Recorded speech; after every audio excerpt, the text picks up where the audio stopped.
The Government of Uganda, through the Ministry of Internal Affairs Coordination Office for Prevention of Trafficking in Persons, COPTIP, is addressing the critical issue of Ugandans stuck in Cambodia. Derrick Kigenyi Basalirwa, Deputy National Coordinator of COPTIP, stated that the situation is being managed through dialogues and talks with the Cambodian government. The government is hands-on the situation through our respective embassy in Malaysia, in Kuala Lumpur. There are efforts ongoing to see to it that we find means of rescuing and seeing that the Ugandans are repatriated back home successfully. However, the numbers keep growing. If you've still seen from the social media, submissions from 21 to over 200, now to over 500 Ugandans there stuck. And not only Ugandans, of course, there are Kenyans, there are Ghanaians, there are quite a number of. Kigenyi explained that many Ugandans were lured into human trafficking with promises of non-existent jobs, leaving them stranded. Most of these Ugandans have been trafficked there, especially by people promising them jobs, only to end up in scamming compounds in Cambodia.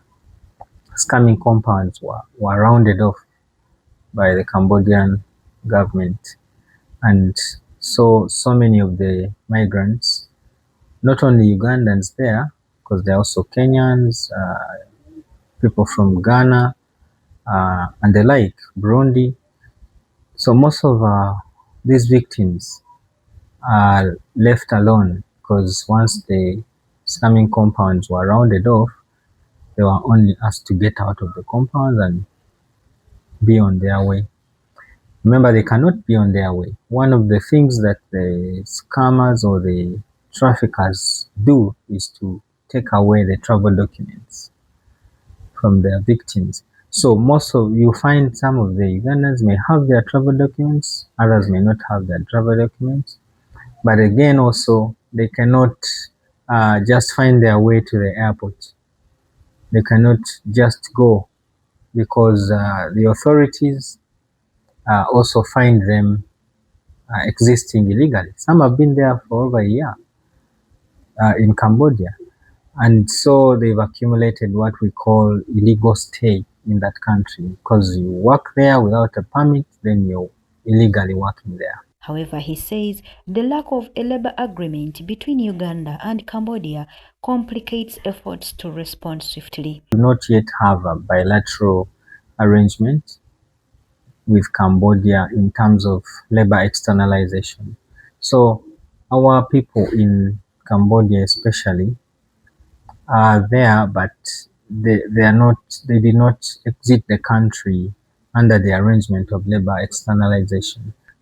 And at this point, we really want to also encourage Ugandans that are listening in, that are viewing this, that honestly, there are no jobs for you in those parts of Asia, because equally, the populations in those countries are high. The unemployment levels are also there in existence. So you don't expect that their nationals will lack jobs and they give it to you. They will not give them to you. And it's best done where we have arrangements for labor externalization. Governments sign agreements on how the workers will move and will be paid. Then that's when we can get such jobs.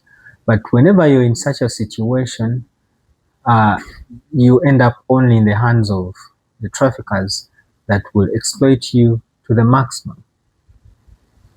You better resort and limit yourselves to countries where we've made bilateral arrangements for labor externalization, such that your protection is at least assured and guaranteed. Kigenyi urged Ugandans to be cautious, highlighting human trafficking as a critical issue in Uganda and globally.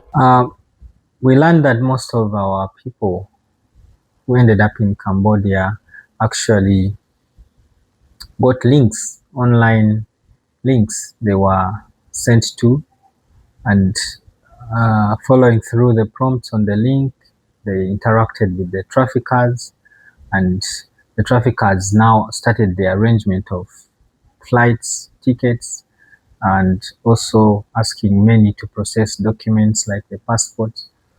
And some will tell you that the traffickers still paid for these tickets.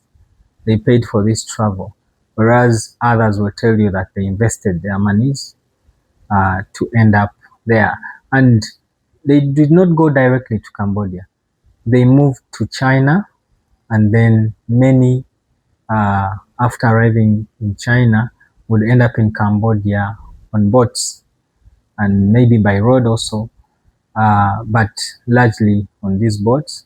So at this point, you realize that the trafficker will give you a different direction or destination, not knowing that their intended destination for you is different.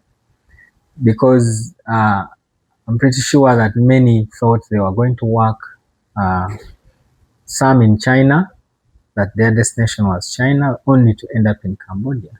Ways that our people need to be aware of, that the traffickers will never tell you the actual intention or destination. But once you start seeing that the situation is getting funny, for instance, once you get to China and then they're telling you to board to continue to another country, you just need to put a stop right there. According to COPTIP, reported human trafficking cases increased from 421 in 2021 to 1,200 in 2022, then decreased by 16.6% to 1,006 in 2023, and slightly increased to 1,062 cases in 2024. Children and women are most vulnerable, with 597 child cases and 80% of women ending up in domestic servitude. Additionally, 1,777 individuals were involved in internal trafficking, often moved from rural to urban areas under false promises. The government is working to address these issues, emphasizing individual responsibility in combating human trafficking. Naguja Serena for NSTV.